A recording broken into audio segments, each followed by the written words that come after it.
In this video, I'm going to show you how to fix your Wall Street Journal app not working properly. If you find this video helpful, please drop a like and subscribe.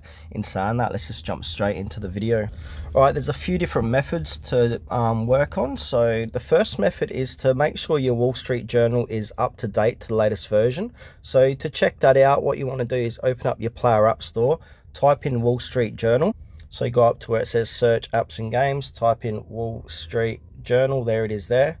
And now go ahead and click onto it.